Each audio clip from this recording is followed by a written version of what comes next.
Pop in, say hi. If you've never come to one of my lives before, hi, I'm Cindy. I explore the inside and the outside.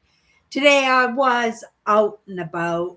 I had to find a tripod for my camera. It didn't quite work out for me. Well, it worked out for me. It was a nice outing. I got a new blouse. I got a new bathing suit. Not like I needed them. And they weren't new, they were thrifted, but they were really, really nice. And I couldn't say no. Couple of bracelets too. I like the straight, stretchy bracelets. I haven't bought bracelets in a while. So it was just kind of a little outing for myself to make me feel like I mattered. It was a heavy week, a week full of topics that I wasn't super enthusiastic to get into, but I got into them, right? Sometimes, like I said, a good thumbnail, right? A good title will catch my attention, and I have to go in and snoop and see what's going on. Hello, Owen. How's your week been going? How's your week been going? How's the weather? Right? Like it must be much nicer at the very least than what's going on here. I turned my air conditioner off. I was all ready for summer. I had that air conditioner blasting all week. And then I woke up this morning and it's a little bit chilly going on. It's going to be like that for a few days. And then we're expected to warm up again, but they always say that, and then we go right back to this weather. I'm already looking forward for summer. I put all my winter gear away. Like, it's so hard to find outfits for the day because I should be in my tank tops and my shorts now, and look at me, I'm still wearing hoodies. I'm still wearing hoodies, and it should be summer clothes right now. Hello, Andrew. I'm not complaining. I'm comfortable, right? And I like this. I like this. See, it says kind-hearted. I like this hoodie. I don't wear it very often because I want to keep it nice. So it's not an outfit for wearing around the house and stuff. I love the cowl neck on it, right? I love the color. I was saying to one of the ladies that I bumped into, it was the store that I used to work at. So when I go in there, people know me, right? And I was having chit chats right and left, trying to be in there, trying to be inconspicuous, and went in, said my hellos, went straight to the electronics. There used to be tripods all the time. All the time I'd go in there and we'd have like four or five of them, and I could just pick my tripod, the very best quality, and all there one was a little cheapy one that you can pick up for a couple of dollars at the dollar store, and I wasn't going to do that. So I wasn't disappointed. Eventually, my tripod will show up. It's just that I thought that maybe, I would take some bike rides to some different parts of the city, and, maybe sit under a tree and make some content. And I thought if I had a tripod, I have a tripod. It's a good one too. It's one of those monkey ones with the really heavy metal rubber ones that it's really secure, but it's not very tall. And I wanted a professional tall one. I did have three of them, and one of them wasn't great, but the other two were really great. And I don't know what got into me, but I donated them or I put them up in the garage sale or something. I don't have them anymore. I wish I did. But yeah, I thought maybe, this summer I'm trying to think of things to add to my brand. I want to expand in that. I love the it's a routine. in what I'm doing in my lives. Like I'm here 6 days a week. It's not about bringing more content to my brand, but different, a little bit of variety, a little bit of something different because I'm something different, right? As I change, I think a little bit of my brand should change too, right? I just can't wait for September to do a little bit of that outdoor content, right? And I guess that's what's the feeling that's going on, or maybe it's just the weather getting to me. And I thought, oh, maybe if I kind of right move towards that summer by getting some of these things that would help out, in doing that content outdoor, maybe summer would follow behind me. This is this is what I'm thinking. Um, our weather has been fluctuating here also. Frost warnings. Then we need to have the air conditioner on. Yeah, it was really strange. I had the most beautiful last week. It was in its 20s, and that's Celsius here. But I think once you get in your 20s, the weather kind of balances out to be kind of like the same as Fahrenheit. And it was just absolutely beautiful outside, and I wore a sundress.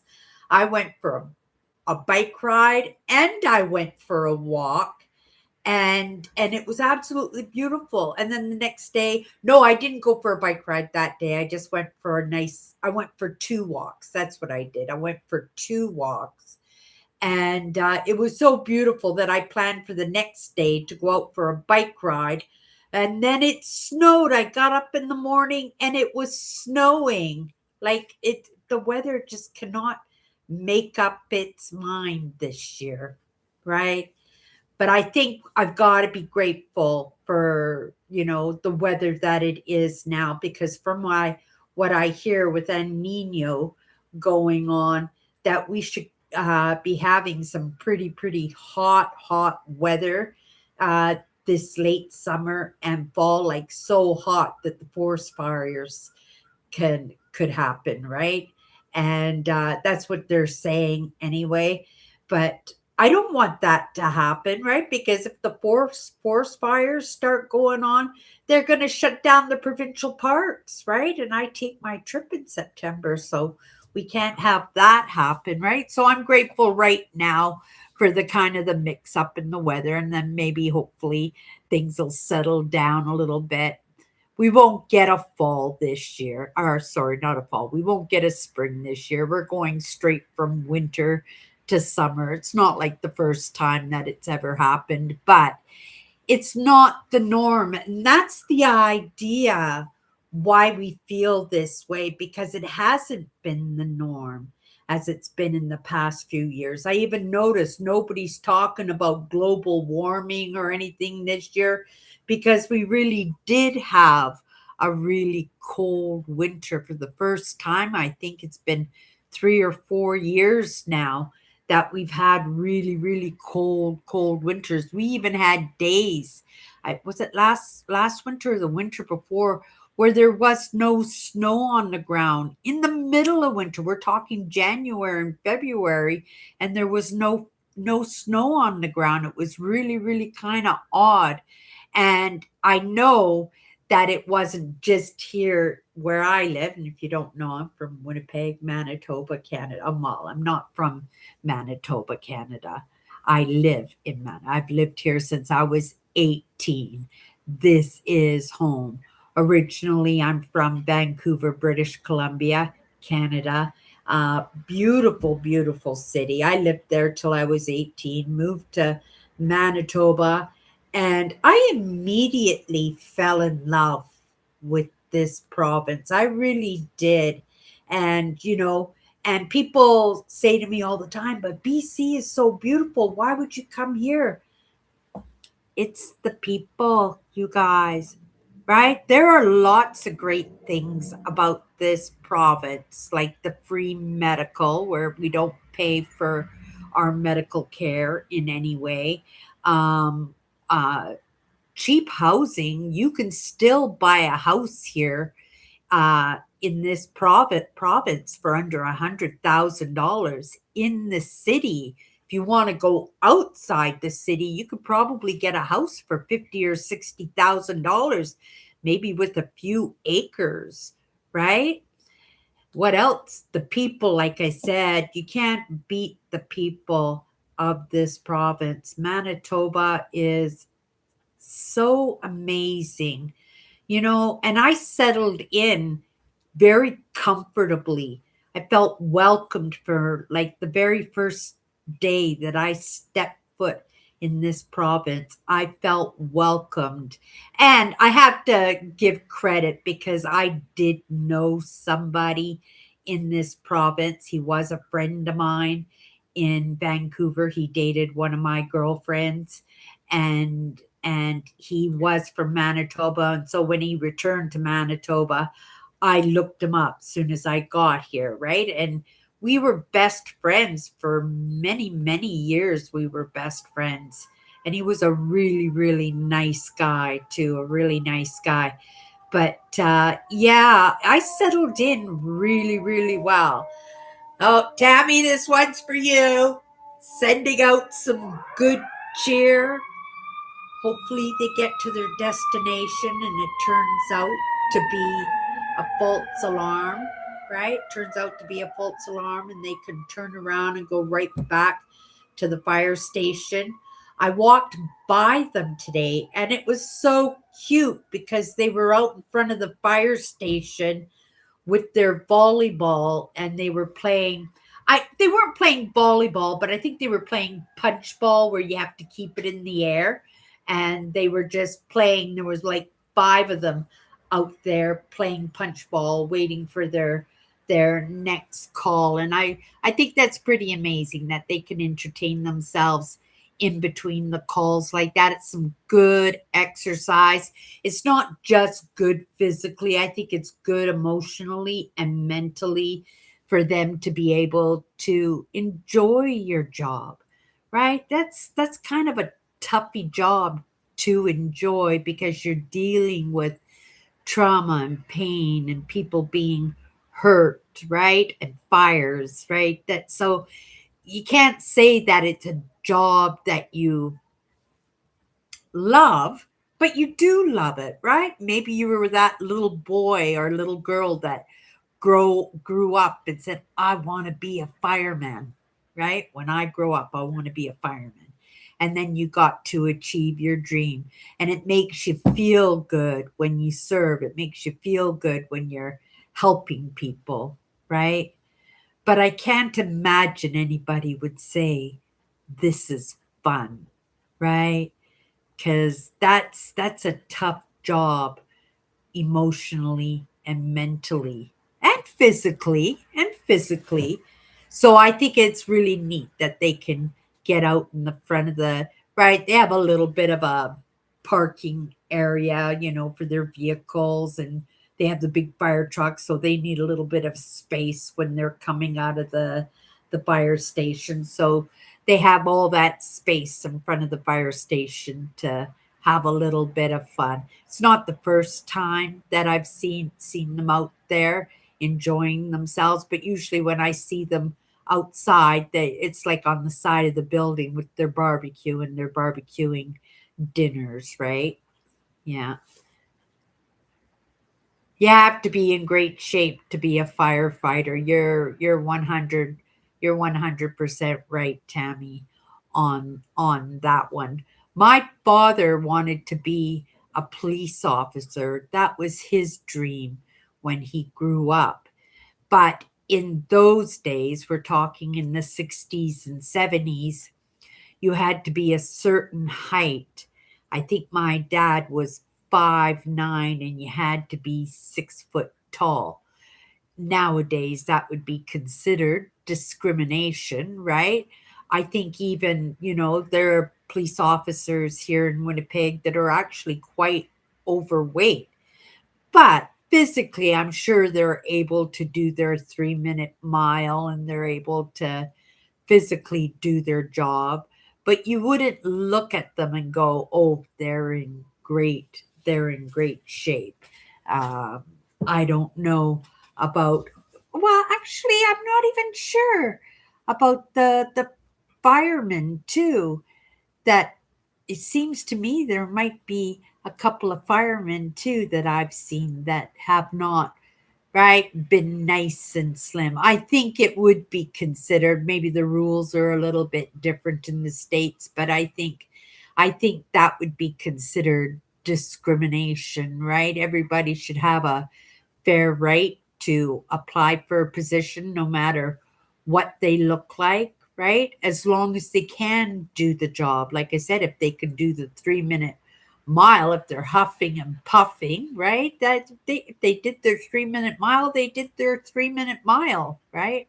I don't know why I put 3 minute mile. I must have heard that around somewheres, right? I'm not that girl. For myself, in my entire life, I've always just been a walker, hiker, swimmer, and biker. For myself, I don't believe in high impact exercise, especially when obesity kind of ran in my family. We were liable to drop dead from a heart attack if we went for a serious jog, right?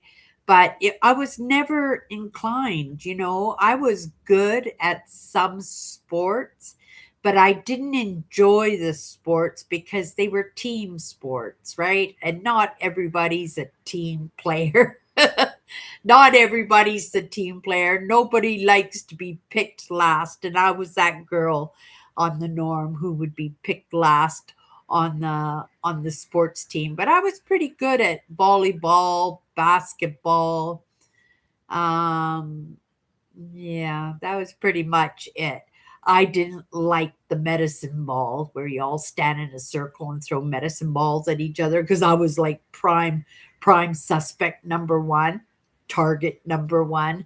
Yeah, when it came to the medicine ball. And those things were heavy too. I could poop out pretty heavy because once that ball was chucked at me, it would be my turn to chuck it back. And if I was the prime target, I was always throwing that medicine ball. I don't know if you guys watch Instagram or TikTok, but there's a gentleman. His name is Anatoly, and he's a weightlifter. I don't know if any of you have heard of Anatoly. If you're on any of the other platforms, even on YouTube, you might seen him on YouTube Shorts. He's pretty famous right now. He's pretty recognizable too, but when he wasn't recognizable, he would, because he was a smaller, like when I say smaller, he was a very slim man. And I think he was Russian. And he had a very strong accent, and he would dress up like a janitor and go to these weightlifter gyms. And he always had this mop, and it weighed 36 kegs, which is what, 60 pounds, 60 or 70 pounds.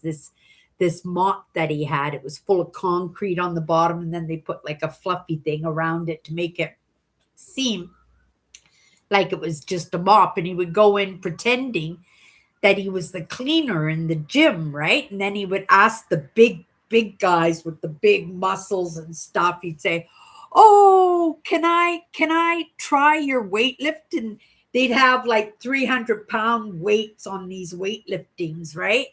And he would just like blow people's mind away because he was so small, he was so skinny, and he always wore like a janitor uniform, so you couldn't see that he had a six pack and muscles and stuff underneath the uniform. But because he was so small, he would just blow people's minds because he would just pick up these weights like they were nothing, right? And you always go and say, "Oh, can I try this? Oh, I'd love to try this," right?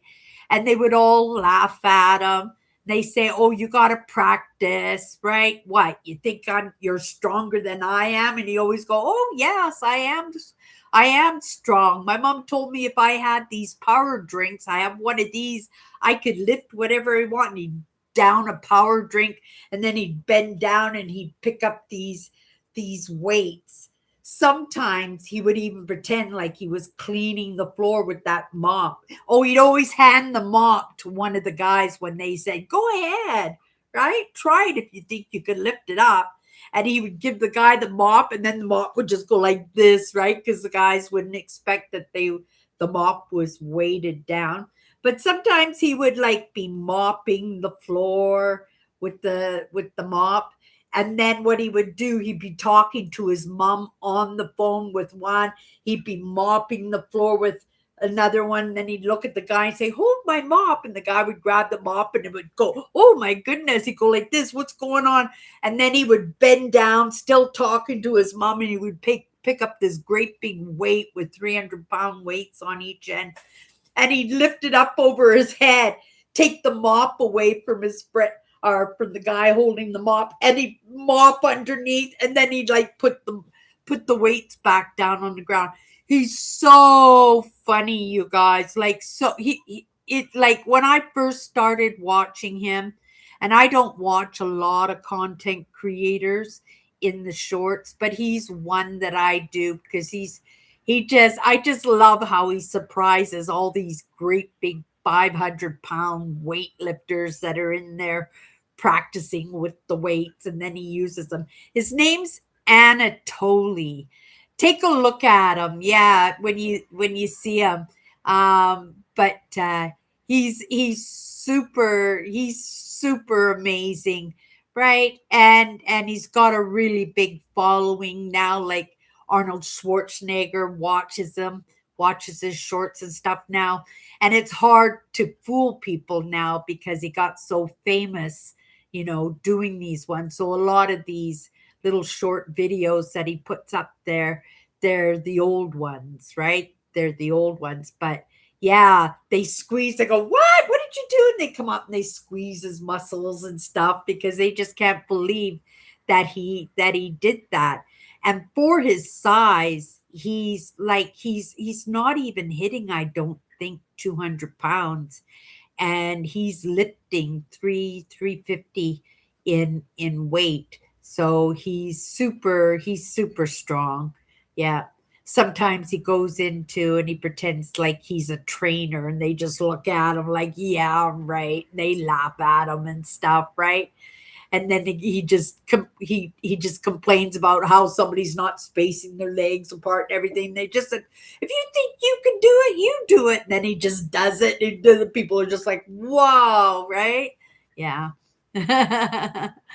uh, but yeah, check them out. They're pretty funny. Oh, Tammy, did you hear about Timmy the whale? They found Timmy the whale. He passed away. It was an amazing, amazing story. I was pretty sad to hear about it.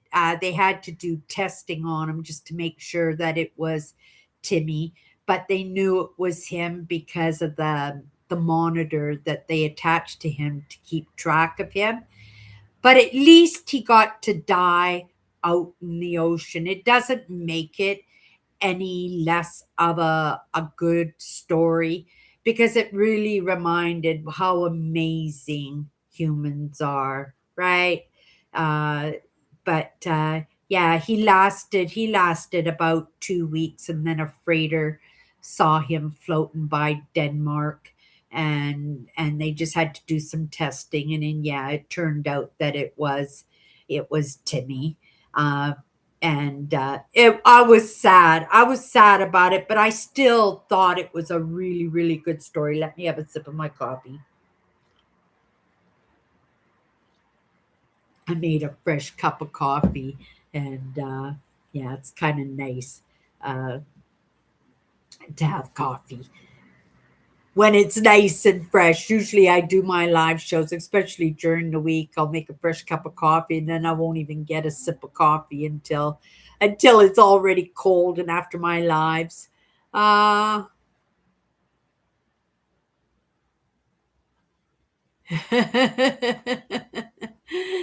oh, he's Ukrainian, not Russian. Yeah, he's watch his gym videos though. Watch a couple of those. Those are pretty amazing. I never saw the ones where he was doing tractor parts and bricks and stuff like that, but yeah, oh, you heard about that.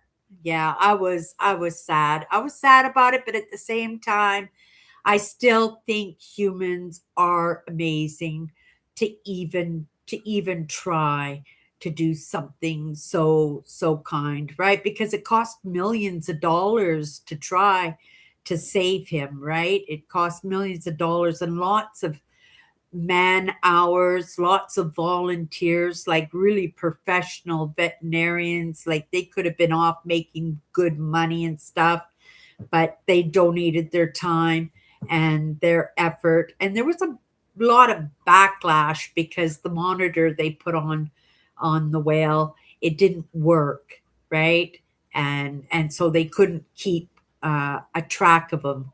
But, maybe that was the way that it was supposed to be, that he got off of that barge and he was able to swim away. At least he got to pass away out in the ocean rather than laying on a beach for weeks or months. I think he was on the beach for like over 2 weeks. He was on the beach, and they thought to give him another shot.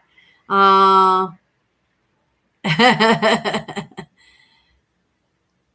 Oh, you like coffee too. I was going to cut back on coffee. I bought a big bag of tea bags and I thought, well, I'll switch to tea for a while because I do like tea. And but then I sold a painting. This one right on the very end I sold, right? I haven't even got these three listed. It's going to be so hard for me to part with them. I've been looking at RVs and stuff, and I'm thinking, oh, I just want to keep them. Like they're my they're my preciouses. I really love those three paintings. Like there are things like some of the things that are behind me, they are some of my favorite things. Like my Napoleon. I love my Napoleon. I got him for $1. He's worth about $3,000. I paid $1 for him. He was in bad shape. He's been repaired a few times, but if he was in good shape, he'd be worth over $6,000. He was made by a gentleman called Sam the Imposter. He was from France and he used to love doing copies, but his copies had to be better quality materials and better quality carved. And he would copy the Mason Company in the late late 1700s to mid 1800s. Yeah, so Napoleon is over 100 years old. He's about from 1851. So he's pretty old, over 150 years, almost, 175 years old. Oh my goodness. Yeah. So my Napoleon is 175. Here, let me show you him. I just love him so much. I can't believe after 175 years he's still here. Now you can take a look at his uh his sword.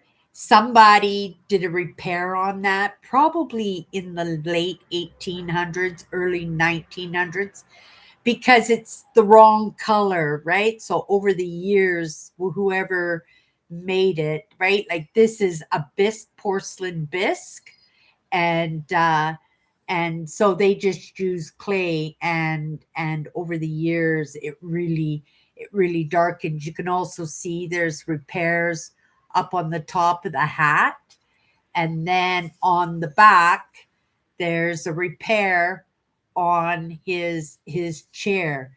But if you look at the mark underneath, you would think that was because that's the Mason mark.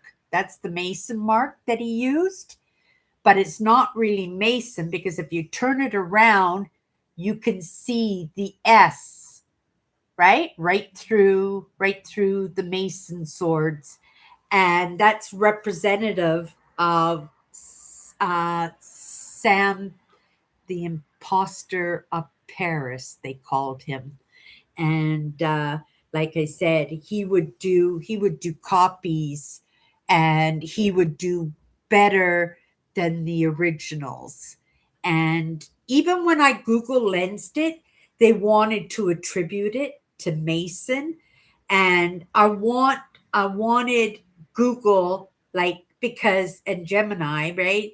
Because they're fact finders, that if anybody else, because it's a rare piece too, because Simpson didn't make a lot of them, and because they were imposter pieces, right? That there weren't a lot of them made, and not a lot of them were kept. So it's a pretty rare piece. But yeah, I got him for a dollar. I got him for a dollar, and he's worth about $3,000. One of my favorite pieces, right? And he's a thinker. Napoleon was a thinker, and yeah, one of my favorite pieces. I have lots at this wall. There's lots of my favorite pieces on this wall. It's going to be hard for me to move some of this stuff along. But if I do the RV life, if I do the van life, like, it's either that or box things up, right? Box things up and store them away for maybe another day, right? Maybe I get so old and unable to actually be on the road by myself, that maybe I will have to uh, get a home or an apartment or something.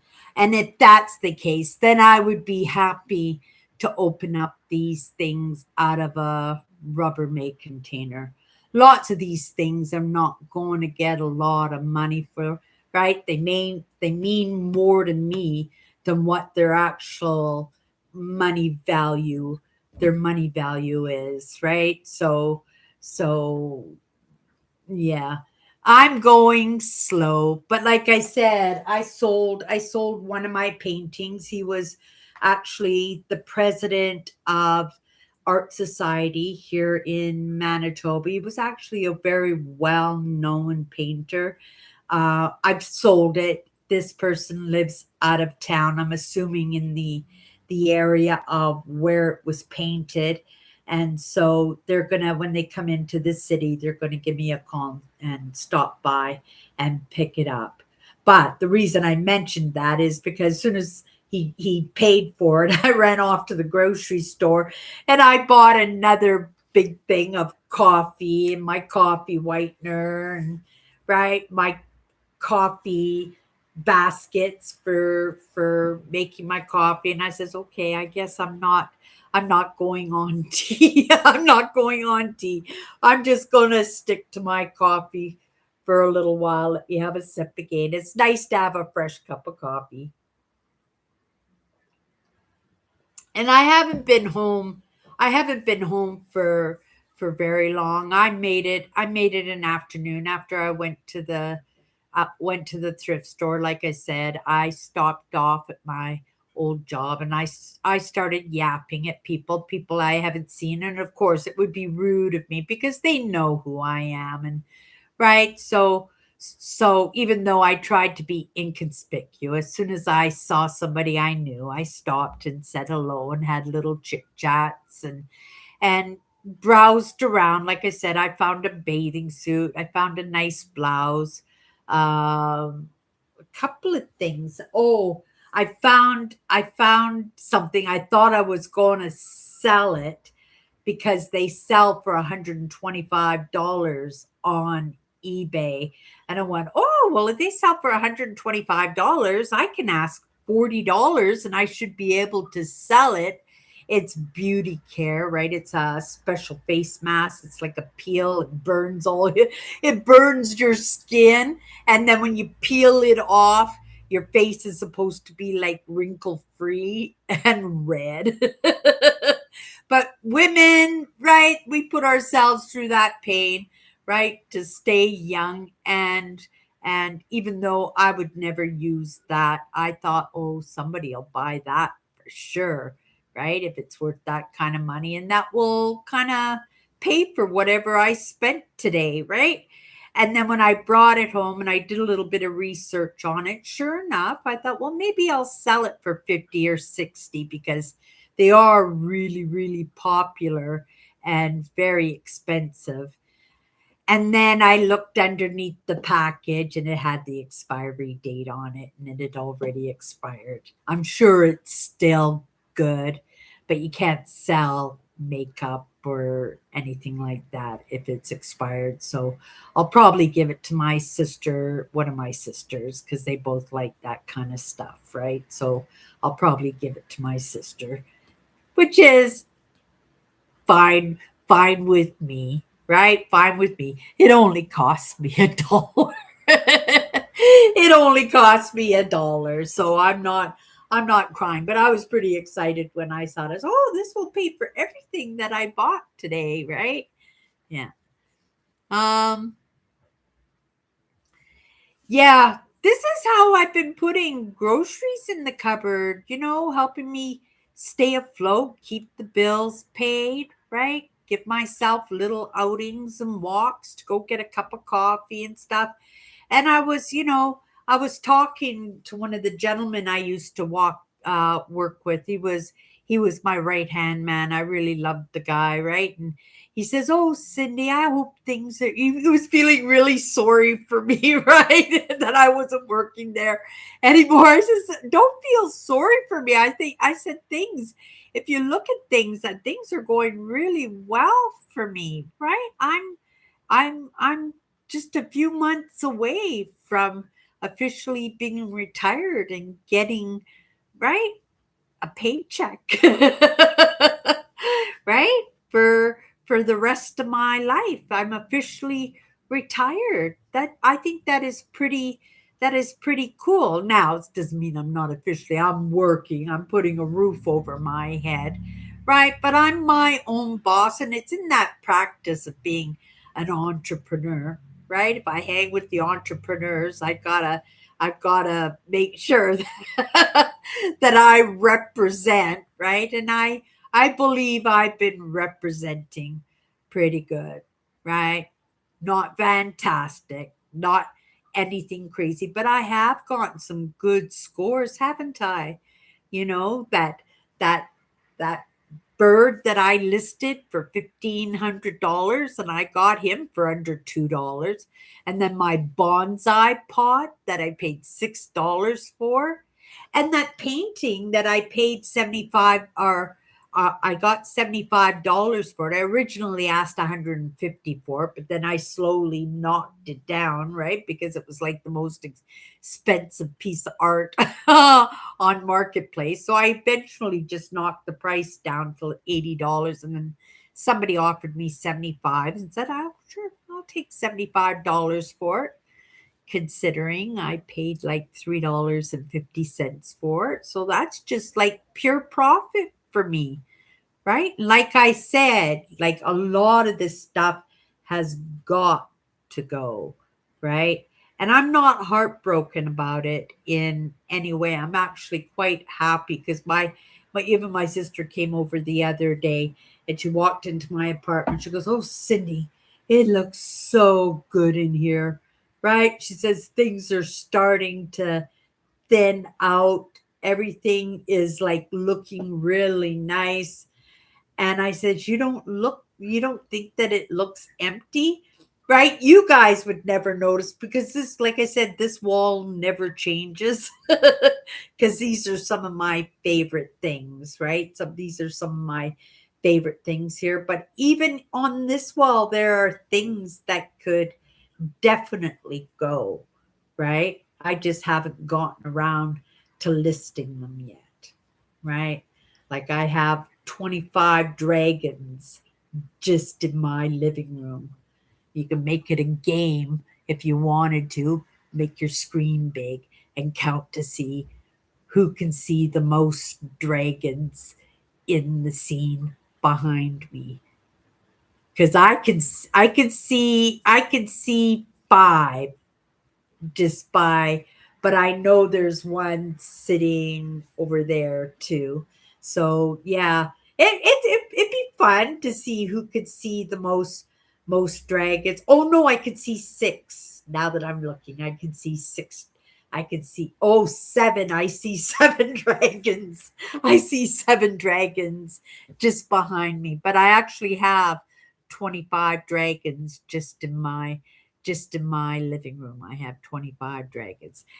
And if I'm going to be honest, if you look up on that shelf that you guys very rarely see, oh, you can see the painting that I just sold. It's that one way over there.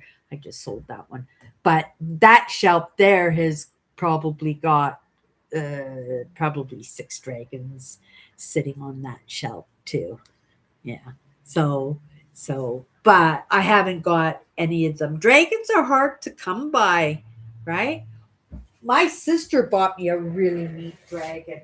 It's one of my favorite dragons, this one here. And it's this dragon is 3D. Whoopsie. There we go. There you go. That's a 3D. It was printed. This dragon was printed. It was, can look inside.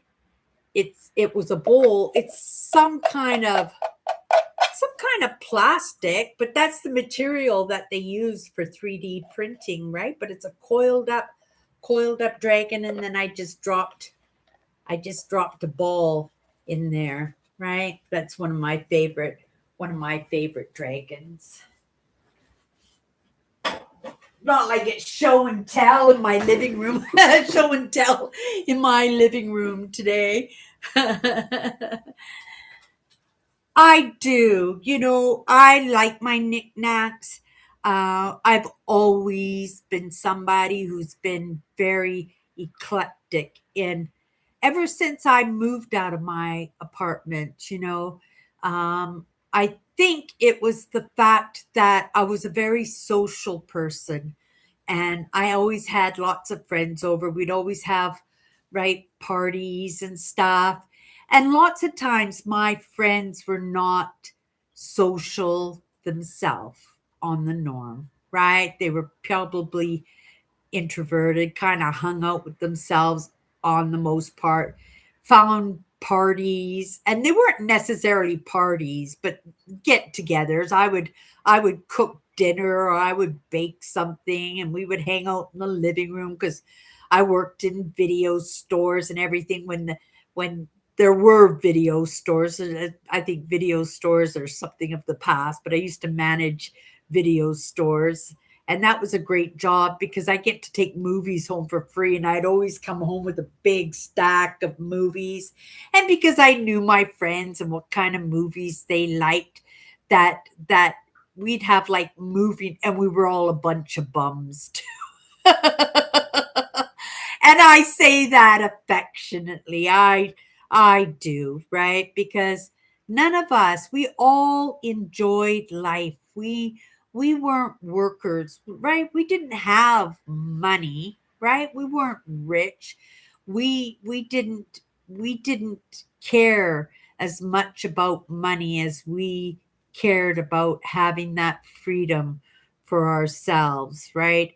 And so I say it affectionately when I say that we were bums because we were bums. We would stay up all night watching movie after movie after movie, and I would make dinner and the guys would drink. I was never a drinker. It wasn't my thing, but I liked the guys, right? And getting back to why I've always been eclectic, because my friends were we loved each other. We were comfortable with each other, right? But even in the beginning, it took time. And so I always found if there were like interesting things in my apartment, it was easy to start a conversation with the items, right? Somebody said, "Oh, Cindy, I love that poster," or "Cindy, I love that ornament." And everything would have a story, like everything. Every item behind me has a story attached to them, an interesting story too. And it was a good icebreaker, right? And especially if it was somebody new joining in on the group that they felt uncomfortable, it was a good way to break the ice in conversation. And even for myself, it makes me happy to have interesting things, I guess, maybe reflected back at me, that maybe I was interesting too. I don't know. But I believe that it was in that association with the friends that I had, that they were good icebreakers in conversation. And it wasn't that I spent lots of money, right? I started off as a garbage picker, right? When I got my first apartment, I furnished my first apartment with stuff that I pulled out of the alleyways and the garbages and stuff. I was a real garbage picker, and that's the truth. I never ever spent a lot of money on anything except when I got kicked out of college. I say I got kicked out of college. I was politely advised that it might be a good idea that I didn't go to college, but I had a little bit of money to go to school. And when I took their advice, and it was a course that isn't even relevant today. It was a machine transcription, right? To work in offices and stuff. It wasn't I couldn't even type. I still can't even type. Right? I don't know why I took the course. Maybe because I got accepted into it, right? And the only reason I didn't do well in college is because I was working the night shift as a supervisor in a restaurant, and it was a 24-hour restaurant, so I would leave the restaurant first thing in the morning after my shift, working 8 hours, right? Then I would hop a bus, go to the way over to the other end of the city, like over an hour to get to school. And I get into class, and most of the time I would just immediately fall asleep. I lasted in school for, I think, about 2 to 3 weeks. I'm not quite sure. 2 to 3 weeks. And then the professor said, "Cindy," as he's tapping me on the shoulder because I'm passed out on my desk, he says, "This is probably not the class for you." I says, "Oh, but I work the night shift." He says, I get it, right? But we need you in class. So it's got to be the class, or it's got to be your job. And I had an apartment. I was already living on my own. It's not like I could stop working, right? And of course, being a waitress, I had already been hooked onto the tip money. So it wasn't like I was going to give up my job. So I said, okay. So I quit college, and all the money that I had for college, right? I think it was a few $1,000s. I bought myself a couch, which was brand new, which was probably the most expensive thing up to that point that I had ever spent money on. And it was only a couple $100s, a few $100s. And I bought myself a really nice TV, like a really, really nice TV. Not a flat screen or anything. They didn't have flat screens in those days. I don't even think it had a remote control. I don't even think that. We're talking about the mid 80s, right? My first apartment. And yeah, and then we carried on with the get togethers. But I was not somebody who spent lots of money. I've never been that person that was frivolous, even in my vehicles and stuff. I didn't have my first new vehicle until I must have been about 40 years old. And then I got my first new vehicle. I was the queen of beaters, and I would pick up these cars for a few $100s, and I would just drive them into the ground, and when they died, I'd drive them. If I could drive them, I'd drive them to the wreckers, and if I couldn't drive them to the wreckers and get $500 for them, then I would phone the wreckers and I'd say, "Come and pick it up," and I would get $200 for my broken down vehicles. And when it comes to new vehicles, I had three of them. I had the Chevy Tracker, which I absolutely loved the Chevy Tracker. It was so good on gas, and it was my first vehicle that got me out to the campgrounds when I first started exploring the outside and taking these adventures by myself. As soon as I got my new vehicle, I was gone. I didn't feel safe enough with the beaters because they were always breaking down to take them any great distances. The most I think I ever did was take them to the beach. That's not really true. I remember going out into the countryside and breaking down and having the how to rate colonies come out and rescue me and stuff. But for the most part, I stayed in the city because you couldn't trust a vehicle that was a beater. But I had that Chevy Tracker, and I drove that one till the whole frame just fell apart. And then they said, "Well, it's probably not safe for you to drive this vehicle anymore. And if you were to fix the frame, it would cost you a lot of money."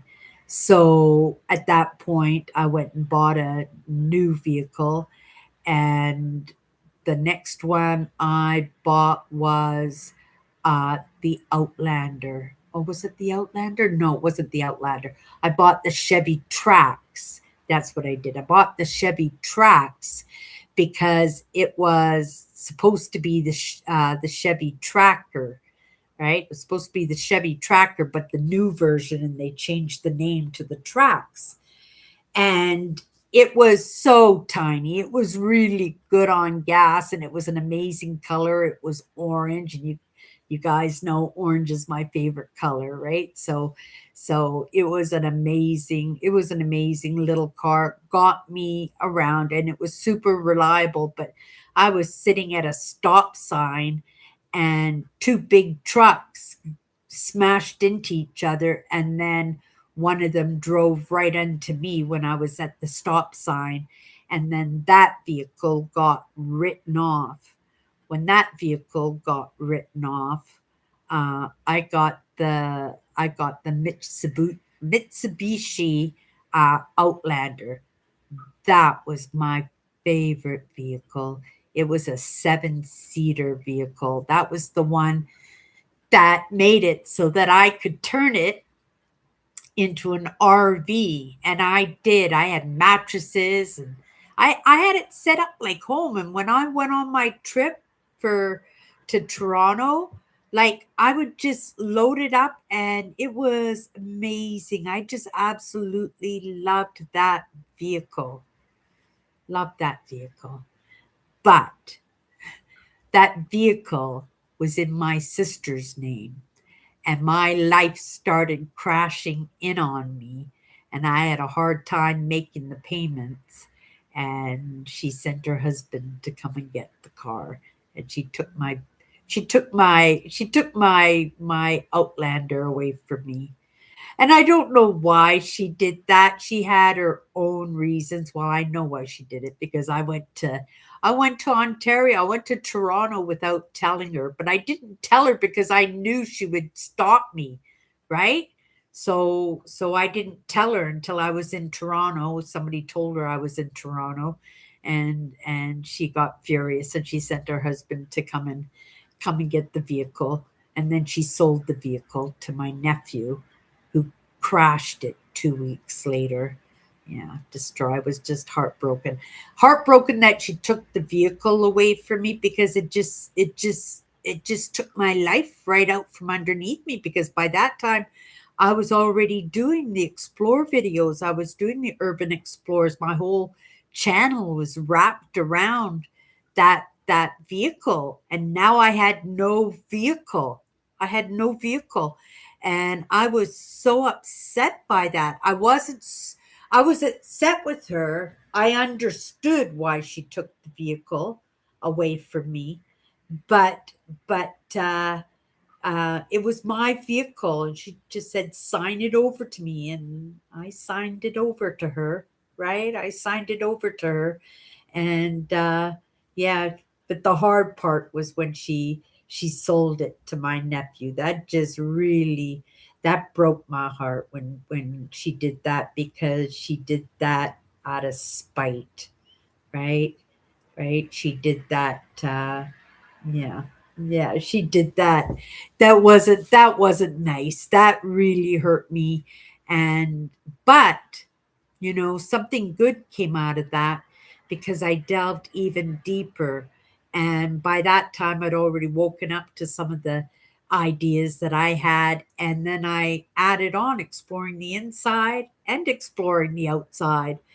Even if I could only get out onto the road in September for those trips, right? And I did that for years and years and years, and I still been doing that. And that was adapt and conquer, riding the waves, never giving up, finding a way. And because I never gave up, that I found a way and I took it seriously, I gave myself the most amazing gift. And on top of that, when I'm saying the amazing gift, it wasn't in keeping my brand. My brand was the bonus. My brand was cotton candy, sprinkles, and gravy. That definitely was. But taking it seriously, oh my goodness, it was the best gift that I could have ever given myself, because I got to realize that, I didn't have to depend on others to have my needs met, that I could stand on my own 2 feet. And maybe it wouldn't be pretty, maybe it would be difficult, not always fun, but wow, 12 years later, you guys, I'm still I'm still here. And I think that is the most amazing gift, like I said, that I could have ever given myself. And I have an opportunity to do some really, really amazing things. I think, I'm pretty good at what I do. What I do, I don't always serve here, because who wants to always be talking about and living on the inside, because that's heavy stuff, right? That's why I leave Chatters Live for Sundays to try and keep it light, right? And then the Monday to Fridays, it's a little bit, right? It's a little bit heavier, the topics, because I work in emotions, right? Because I want everybody to be able to create the best life for themselves as they possibly can. But sometimes, in order to do that, we said this the other day, you got to make a mess of your life. Like I made a mess of my life, right? And then the lessons. And if you take the lessons serious, that eventually you can come out of that, right? And create something magnificent for yourself. And if you can create something magnificent out of yourself that you took seriously, you can kind of become an expert in what you do, right? And once you get to that point, you can serve others, right? Tammy, you didn't wake up and just became a caregiver to learn how to handle all those emergencies that came across your path. That was all stuff that you had to learn. But if anybody were to come into a situation, wouldn't you be a gift, Tammy, right? To be able to step in and take charge, because you are now the expert in what you do. And it's the same kind of idea. I don't always bring it to the table because, like I said, the topics I work in are pretty heavy. I work in trauma, right? A lot of complex trauma, a lot of childhood trauma. I work in emotions. So when I say I work in emotions, I work in different categories of emotions, different categories and reasons as to why, trauma comes into place. So I have to understand personality disorders and, right, just different aspects of our tendencies to avoid. And well, it's heavy. Like I said, it's heavy. I can't always just bring it to the table, but it's there, right? But it's there, and it serves in my relationships and those conversations even today, and bumping into people and being able to stand for a few minutes and have conversations and, right, be able to make a little bit of movement, right? Help people understand. I was talking to a lady today. I won't say her name or anything, but she just came back for the Ukraine, and we were talking about, right? She said it was the best time ever. It was such an amazing vacation. It was just what I needed. And I said, but there's a war going on in the Ukraine, and you're still saying that it was an amazing time, an amazing vacation? She goes, oh, yeah. She says, people are under the impression that that war is taking over the entire country. It's pretty centralized, right? In the war itself, it's not targeting everything and everywheres, right? It's pretty centralized, and it's just people's misconceptions of what's going on. And I went, oh my goodness, that is really kind of amazing to know that, because, when you listen to the news and in the conversation, you get a different impression of what's going on. She goes, oh no, Cindy, she says, it was a vacation, right? And then also, she helped me to understand that I said, because she went to visit her mom, and I says, well, you've been here for so many years now. I said, does your mom have other children, in the Ukraine? Would she not want to come to Canada? And her eyes just popped out of her head, and she goes, oh no, she couldn't afford to come to Canada. And I went, what? Right? Is it that poor of a country? And I can relate because, like I said, I grew up in Vancouver. You can't even get a house, not even a shack on any street in Vancouver for under $1 million. You can't. It's not possible. Here in Manitoba, you can still get houses, like I said, for $100,000 in the city, right? It might not be a whole lot of them, but you can still buy houses for 100,000.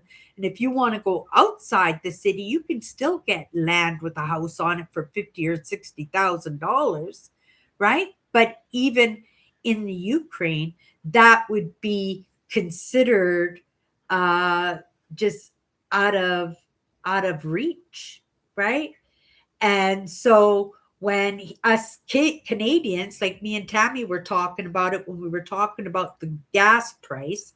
The gas price is $1.79 a liter. I believe there are 4 liters in a gallon, and it was $1.89 the other day, I think, but now it's $1.79, right? So it's gone down 10 cents. So 4 liters in a gallon. So that's almost like $8 a gallon. And so I asked Tammy, I says, how much is the gas there? And then she told me it was $6 and something, I think. And I went, oh my goodness, that's still cheaper than here in Canada. And then I thought, oh, wait a minute. It's the exchange rate. So almost $8 here in Canada would be about 10 or $11 in the States. Now, if you look at it that way, you go, oh my goodness, how can anybody live in Canada? Right? How can anybody live in Canada? And so I kind of got what she was trying to say, right? That it's just not feasible for everybody to come here just on the whim. It's amazing because there's lots of good things that Canada has to offer. And I do believe it would only be an adjustment. She did say that she was right. She's going to end up having to work well into her 60s. Same with her husband. She said that in the Ukraine, like one person would take care of the household financially, and the other person would stay home and take care of the kids and take care of the house, right? But here in Canada, both parents, in order to keep a household going, they both have to work. So it was kind of eye opening for me to have that conversation because I was under a totally different perception on that which was totally off base and not even thinking that, lots of people would love to live here, but not a lot of people can afford to. And even the low incomes here in Canada who are born up here because we don't have the experience of living somewheres where, right, you're happy to have a loaf of bread on the counter and maybe a quart of milk, right? That here in Canada, we're so used to having full groceries and the medical taking care of us and the pensions and right that we have become desensitized. Is that what I'm trying to say? To reality because they have now become expectations, right? We are spoiled. It's like, the little kids getting born and right off the bot they're saying, "Well, where's my iPhone? I need a laptop." Right? And they don't realize that somebody has to work a few weeks at the very least in order to be able to afford to buy somebody a phone. It's not just right.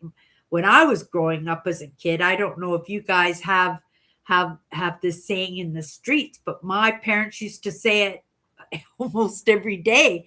Money doesn't grow on trees. They used to say it all the time. When there were always opportunities. In my family, we kind of worked on the reward and punishment system in our household. And so there were always times, dad won a big one gambling or he got lots of tips at work when he was cab driver, right? Or he'd go away fishing and he would come home with lots of money. And he would always treat us, right? We'd always go for Sunday drives and go for dinner. They were very creative too in finding those rewards in things that didn't cost money, right? Kids would get on free on the bus, and we would just walk onto the bus. Even as like little 5 and 6 years old, we knew how to get to Stanley Park. We knew how to get to the beach, and Mom was always happy to have the house for herself, right? She'd still go, and we would just wait at the bus stop. The bus would pick us up, and we would just go to the beach, spend all day at the beach and at the zoo and roam around, walk the trails. And we were very adventurous. Like I said, I've said it many times, us kids were very, very feral, right? We didn't have a lot of supervision when we weren't at home. When we were at home, there was lots of supervision, but when we weren't home, there was pretty much zero supervision in that. And you won't see that happening these days. anybody sees little kids out on the streets by themselves, right? They would be phoning the police or child family services and stuff. You don't see that. We were really young, right? Like 6. And then I had a sister who was 4.5, 5 years old, another one, 4, 3 or 4. And we would be gone. All three of us would just take off together and hang out at the beach. And right. But you just don't see that kind of stuff happening anymore, which is a good thing. But at the same time, not so much because, even when the kids are home, the parents aren't home because, again, like I said, both parents have got to work, right?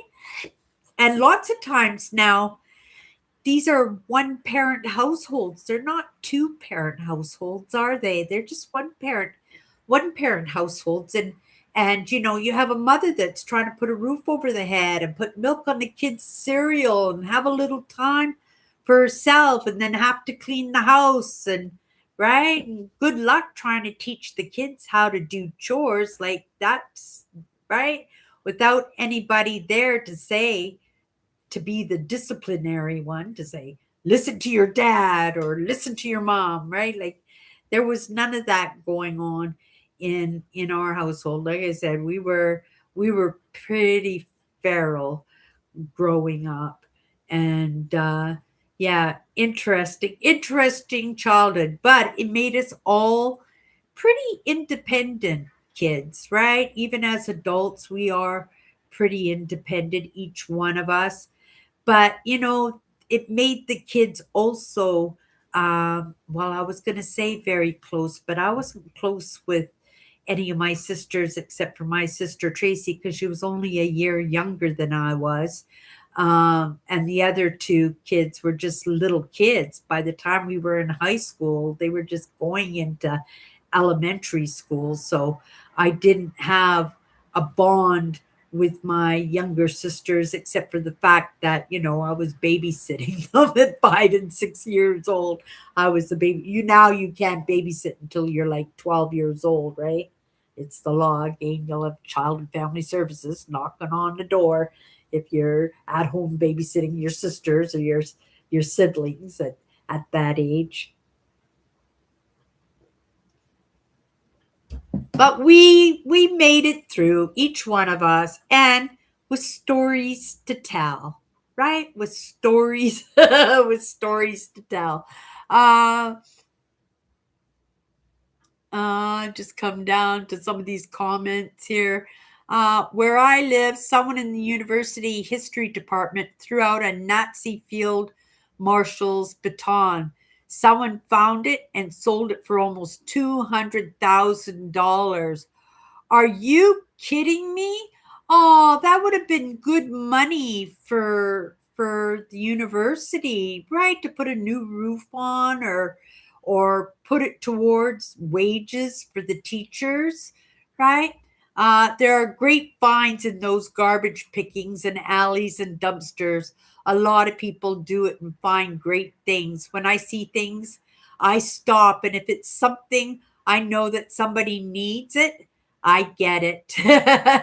I like garbage picking too. On the long weekend, today actually was the first long weekend for it. Here in it's Victoria Day tomorrow, so it's a long weekend. They usually have boulevard days where you can put things that you don't want anymore out on the boulevard, and people just walk by and they can grab it. And so instead of putting it out in the garbage, right, or saving it for a garage sale, you just save it for boulevard days. And then on boulevard days, people just drive up and down streets and they just stop where the piles of goodies are. I only know that because I didn't remember. It was only because when I was walking home, I saw when I was standing at the bus stop, I looked down the street and I said, "Oh, what's that on the boulevard?" And I'm kind of straining my neck, and it was some kind of little table or something, right? being the little garbage picker that I am. What's that? Right? And I looked, and then that's when it dawned on me. Oh, it's May long weekend this weekend, and that's why it's out there because people put things on the boulevard and it's fun. I might go out for a walk tomorrow. That's actually a good little outing for me is to go for a walk and walk up and down the streets and see what somebody's offering. I could take my dolly with me, and then if I find my desk, because I do need a new desk, and I would assume that there'll be lots of desks out on the boulevards. But it's just a matter of coming across that house that says, "Oh, let's get rid of this desk," right? But I have a kitchen table here, a little folding table. If I had to, I can pull it here. This desk is solid, but I've got my cupboard all taped up because the hinges broke on the cupboard door. I guess I could screw the hinges back in, couldn't I? Maybe that's a project for me to do tomorrow is to get out the screwdriver and a couple of screws and just screw the hinges back on, and then I could use this cupboard again. But the desk has seen its days. It's pretty done now. It does the job, but it's pretty done. I haven't been looking out my big picture window because I put a big curtain up for summer because we get all that morning and late afternoon sun.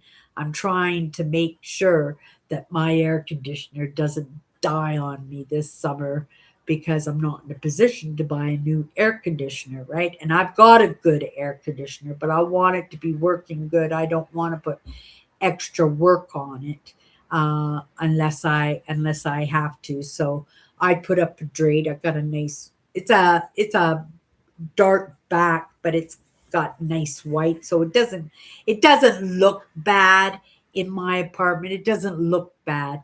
The only idea is that I can't enjoy looking out at the city. Like I'm listening to the cars and I can tell that it's raining just by the way the tires. Yeah. Oh yeah. See, I'd love to be looking out my window, but that drape is kind of blocking the views, which is kind of sad because it's going to be light. The blind's going to be up now until at least when I get home from my trip in September, right? Because yeah, we got to keep my apartment cool. Okay, let's come down here in the comments. Um, yeah, I can't believe that. Was that recently, Andrew, that somebody did that? $200,000 for a field marshal's baton. I guess the person got caught if they sold it online or something. That is crazy. I still don't own new vehicles. I have only used ones, but as long as that gets me to where I'm going, uh, and don't leave me stranded, I will be okay. I would love to have a beater in this moment. I would love to have a beater. I keep my driver's license up and running, right? Like I said, I rent these luxury vehicles. Usually when I go on these trips, it's going to cost me $2,000 to rent a vehicle for 3 weeks. My trip may have to be adjusted, whether it's for the fires or the cost of the vehicle, or maybe somebody will lend me a vehicle, which would be so amazing. That would cut the cost down, right? But I've been slowly getting things for my trip. Really, I don't need much for my trip now, except for groceries. And I don't even need that much groceries because I don't do a lot of eating when I'm out on the road because I eat out of boredom for the most part, or I eat because I'm thinking. And I'm right, I could be totally enthralled by something if I've got a plate of something in front of me. Oh, I don't know if you guys know this gentleman. Eco Tole. He's been coming across my path the past couple of days. His content. And when I see patterning, when things happen like more than once, right? And I start to see that something's being suggested to me or a topic's being suggested to me. I always just kind of say, okay, there's something here for me. I better delve in. Eco Tole has been coming across my path. He's a thought leader out there, but he's so slow. And I've had a hard time sitting in and staying with his content because I right, I want to rush him through the topic of conversation, and I don't get a say in that because he's the teacher. He's giving the lesson, right? So I'm the student. I have to sit here and I have to pay attention. And the only way I can get that done is having a plate of something in front of me so I can just entertain myself eating. And it makes it easier for me. I have my mouse here. I could just scroll over the screen and push that fast button so things can go really really fast. I could do that. I don't like doing that though. I like to feel things out. I like to catch nuances and differences, and I don't want to miss anything by doing that. But some people, they do talk so slowly that it might not make so much of a difference. I only thought of that now. And I know he's going to come across my path again because I did, right, try and sit in. I got 15 minutes in before I left. 15 minutes, but it's not enough. And he'll come across my path again. I'm sure when I go back to my main page, he'll be introduced to me again with a different topic of discussion. And I'll have to sit in on that, right?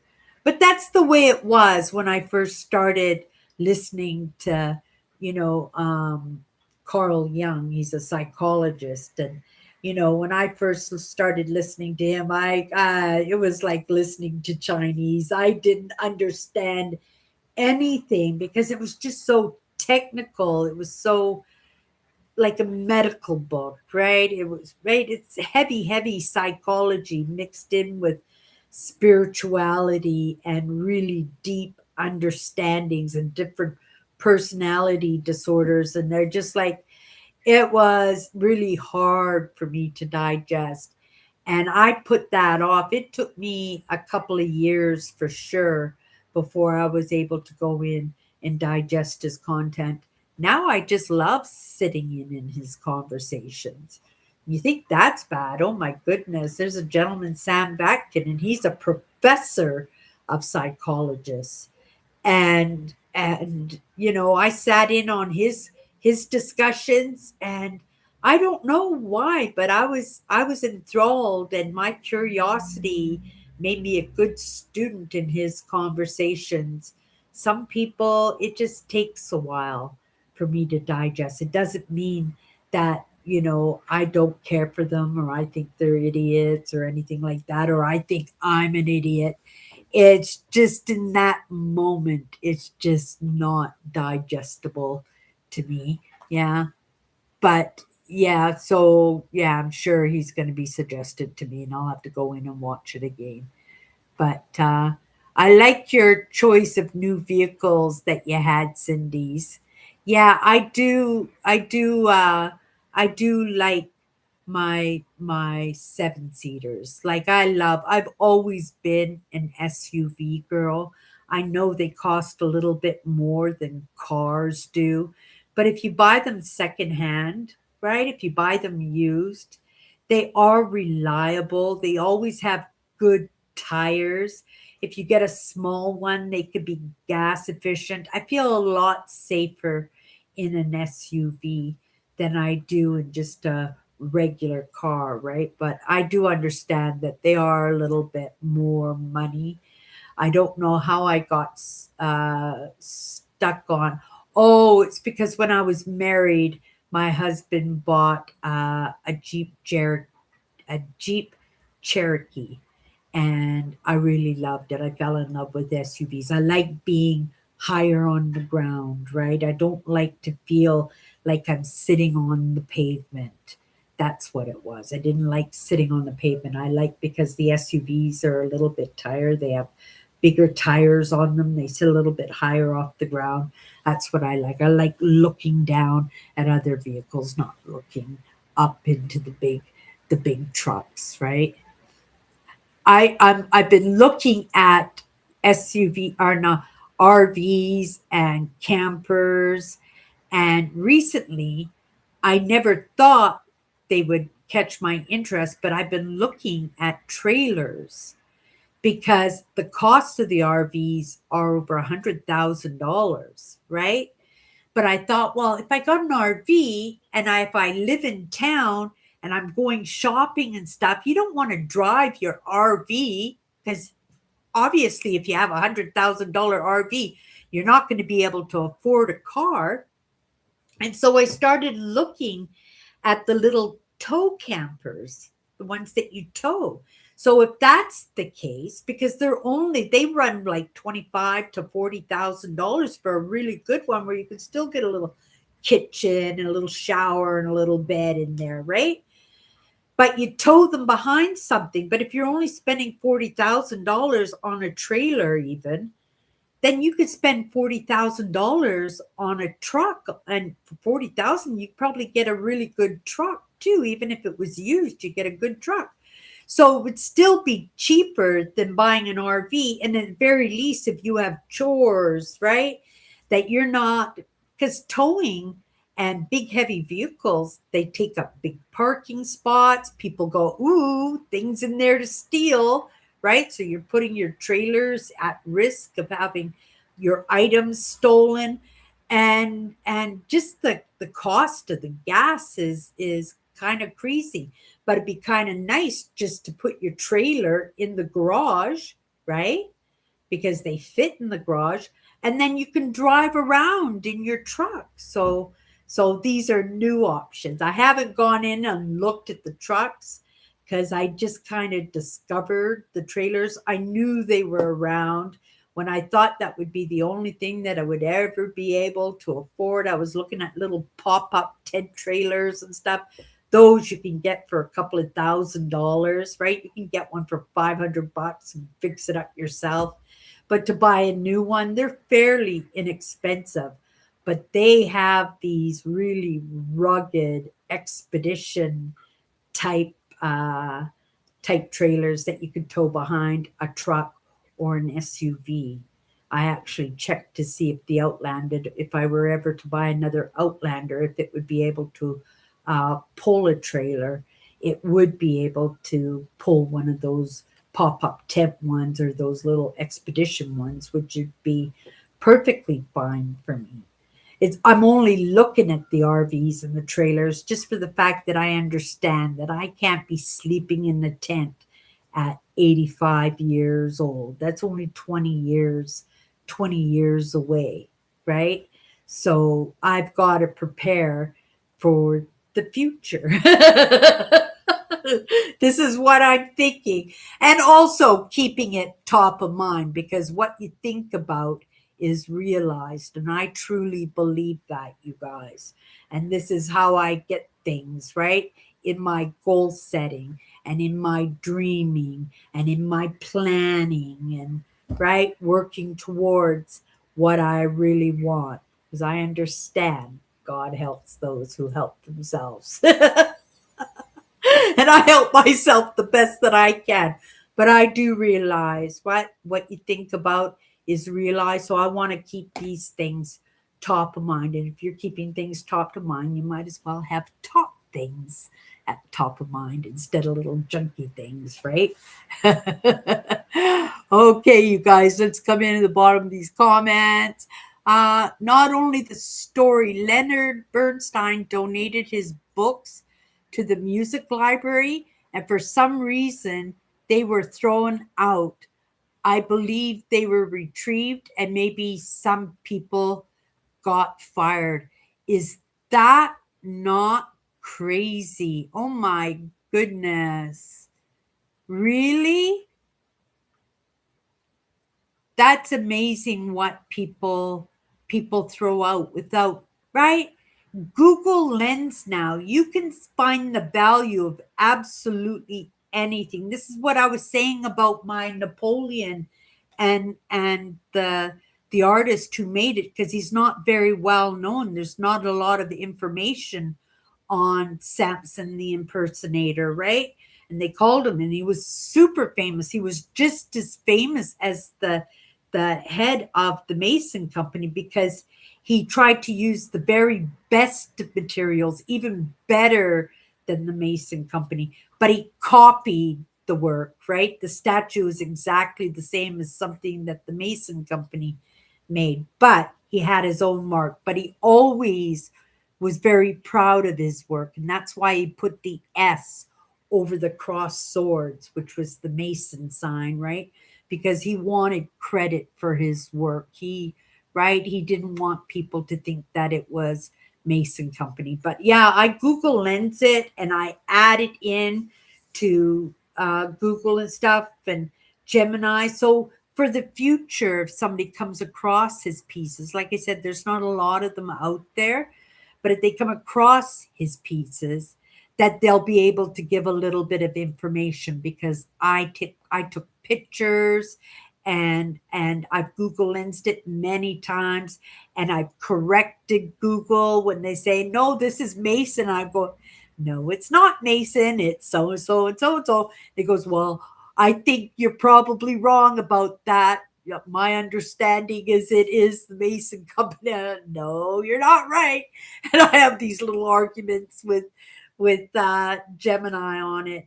I still don't think they believe that it's who it is, but I've got a markings book. Um, this book right here, and I actually got it.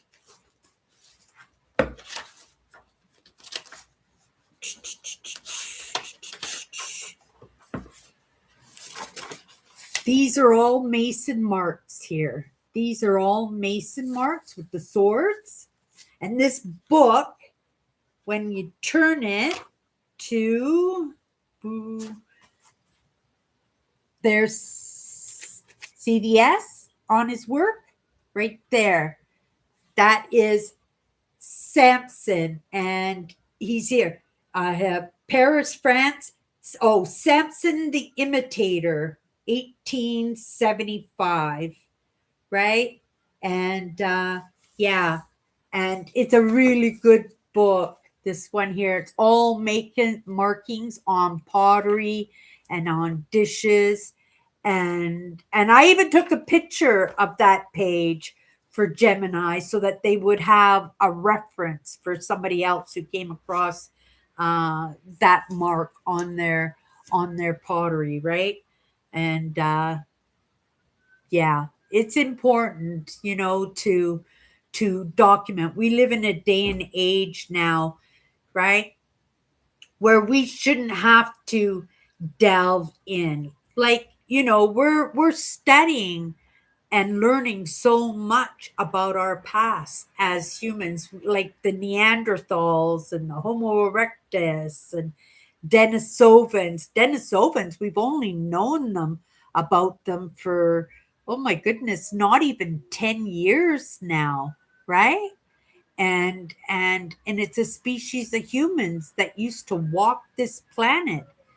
But in this day and age that we live in right now, when they research the Homo sapiens, when we're gone, let's hope that never happens. When the Homo sapiens are gone, I'm going to assume that eventually we'll be gone and we'll be something else, right?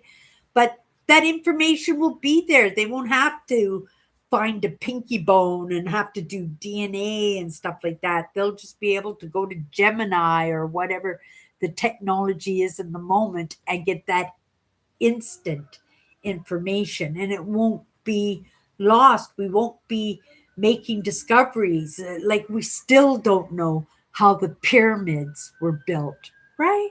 But if the pyramids were built right now, we would have that documentation for prosperity. We would have that instant answers, right?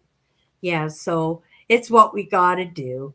Make it as easy so that, things aren't forgotten. That, right? Samson the imitator gets to have credit for his own work. Um, Come down here. Oh my goodness. Chatters, chatters. Um,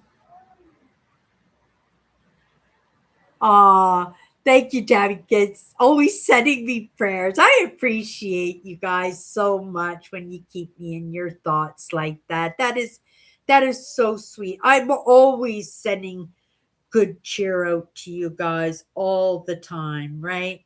And it's amazing that we can care for each other like that and keep each other in our thoughts, right?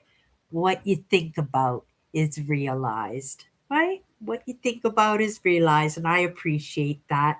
Uh yeah, really interesting, Andrew.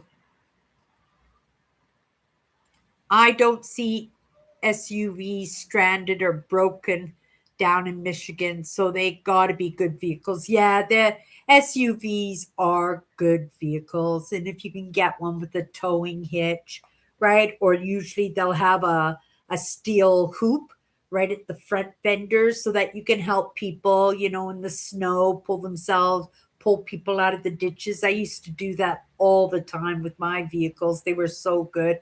I always put nice all-terrain tires on them and everything. They were so nice to have. Yeah. That was kind of nice. A little chit chat about nothing today and everything. But yeah, it's a nice change. I like my Sunday nights where we can just come in and keep it light. A lot of topics come across my path and they just kind of sometimes they kind of weight you down a little bit. Not like I don't enjoy what I do, and the idea is to get those messages out there so that other people don't make the mistakes that I made in my own life. But at the same time, right? I enjoy being a human. I enjoy connecting with others. And I'm so grateful for you guys, right? Yeah, amazing. Tammy, Owen, Andrew, who else showed up in here tonight? Oh my goodness. I really appreciate all you guys that come in here and hang out with me on Sundays and chit chat. I don't want to keep you too late. I know in some parts of the North America or whatever country you're watching in from that it is a different time. So I'm going to let you go. I hope everybody has a great night, and we'll see you next Sunday. If you want to pop in during the week, 9 o'clock Central, you can come and hang out with me and Tabby, right? Eugene pops in too. Earl pops in. Melvin was in the other day and popped in. And he hasn't been popping in on Sunday nights a lot lately. But if he pops in later, I hope he's having a great week or going into a great week. Everybody, have a great night, and we'll see you next week.